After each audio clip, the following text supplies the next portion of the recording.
네, 탄소 중립 연속 기획 오늘은 두 번째로 원전을 둘러싼 쟁점 짚어봅니다.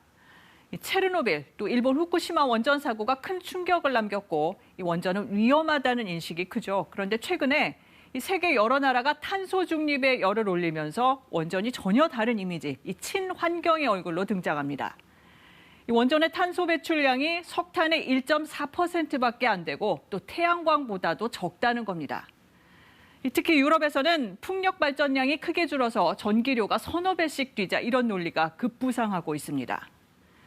이렇게 대안은 원전뿐이다, 아니다, 원전은 여전히 위험하다, 엇갈린 주장이 팽팽하게 맞서고 있는데 먼저 원전을 대안 카드로 꺼내든 유럽 상황 알아보겠습니다. 파리 유원중 특파원입니다. 영국 북해 연안의 해상 풍력 발전단지.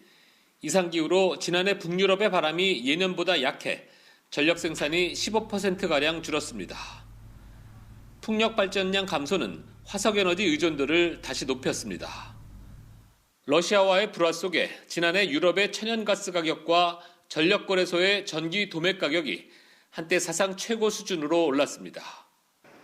에너지 위기감이 고조되자 유럽 각국이 원자력 발전으로 눈길을 돌리고 있습니다.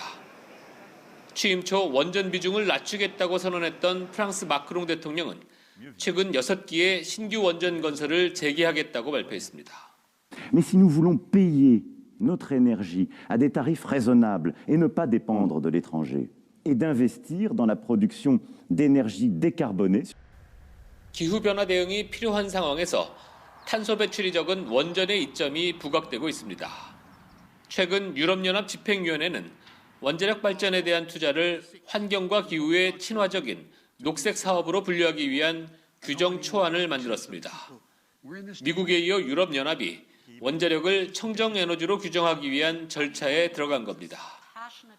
이에 대해 프랑스와 폴란드 등은 찬성을, 독일과 오스트리아 등은 반대하고 있어 EU가 양분되는 모습을 보이고 있습니다. Wir halten die Atomtechnologie für gefährlich, wir halten die Müllproblematik weiterhin für ungeklärt. 환경시민단체들은 원자력 발전의 탄소 배출이 적다고 하더라도 전기를 많이 쓰는 현재의 소비 행태가 변하지 않는 한 기후변화 대응은 불가능할 것이라고 주장하고 있습니다. 파리에서 KBS 뉴스 유원중입니다. 네, 우리나라에서도 최근에 원전 부활론이 고개를 들고 있습니다. 당장 대선 후보들부터 감원전, 또 탈원전 폐기 얘기를 꺼냈습니다. 하지만 안전성과 경제성 때문에 원전은 폐기해야 한다는 주장도 만만치 않은데요. 이 기후위기 대응팀 김덕훈 기자가 취재한 내용 보시고 남은 문제 더 살펴보겠습니다. 10만 년간 보관해야 하는 사용 후 핵 연료봉. 국내에는 영구 저장 시설이 단 한 곳도 없습니다. 1986년부터 9차례 추진됐던 폐기물 처리장 건립이 모두 무산됐고 폐 연료봉은 40년 넘게 원전 부지 안에 쌓이고 있습니다. 누적량은 50만 다발 2만 6천 톤. 당장 9년 뒤면 한빛 원전부터 저장 공간이 꽉 찹니다. 계속 미루는 상태에서는 이건 우리가 탄소 제로를 가는데 바람직한 방향은 아니다. 이게 전제 안 되고서는 저는 원자력의 그 입지가 굉장히 불안하다는. 계속 오르는 생산비도 부담입니다.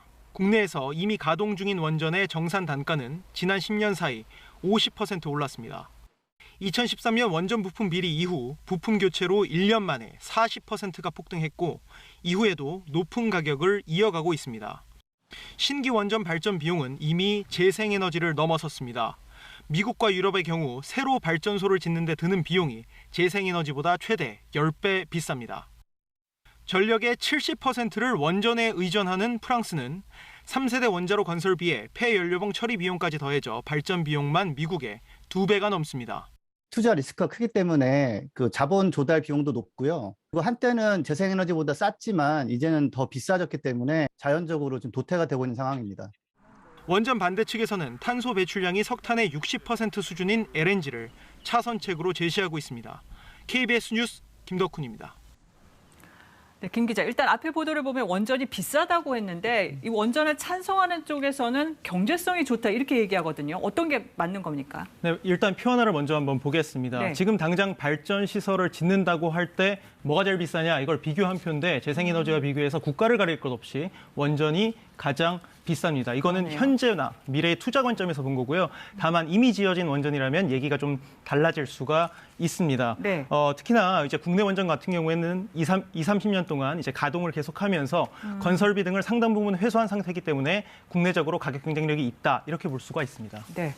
그럼 이미 지어놓은 원전이라면 전기료도 싸고 탄소 배출량도 적으니까 뭐 써야 하는 거 아닙니까? 네, 그렇기 때문에 이제 대선 주자들이 감원전, 탈원전 폐기 이런 주장들을 하는 건데요. 네. 이미 국내에서 가동 중인 원전이 20기가 넘는 데다가 당장 탄소 감축을 해야 하고 그러니까 이미 지어놓은 원전을 안전하게 잘 사용을 하자 이런 취지입니다. 네. 실제 프랑스의 경우에는 전체 전력 생산의 70%를 이제 원자력에서 조달을 하는데 전기료가 독일의 60% 수준입니다. 유럽 네. 평균보다도 이제 낮은 거고요. 하지만 프랑스도 현재 이제 사용 후 해결료 문제를 처리를 하지 못했습니다. 네. 사용 후 해결료 처리 연구 저장 시설은 현재 전 세계에서 핀란드 딱 한 군데만 가지고 있습니다. 그게 문제네요. 그런데 네. 이제 유럽연합도 원자력을 친환경으로 인정하겠다 이렇게 얘기하지 않았나요?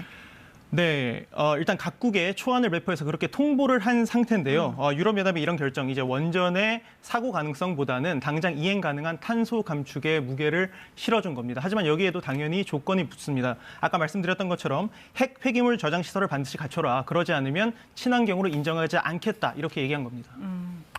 재생에너지는 이제 발전량이 좀 들쑥날쑥하고요. 원전은 또 안전 문제가 있고, 그럼 이제 다른 선택지는 없습니까?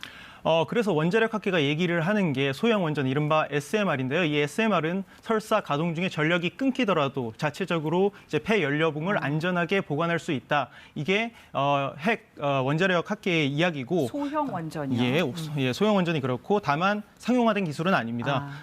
당연히 소형 원전이라도 폐연료봉은 나오는 거고요. 게다가 소형이기 때문에 기존 대형 원전보다 경제성도 떨어질 수 있다. 이런 지적이 나오고 있습니다. 네. 사회적으로 논의가 더 필요해 보입니다. 김덕훈 기자, 잘 들었습니다.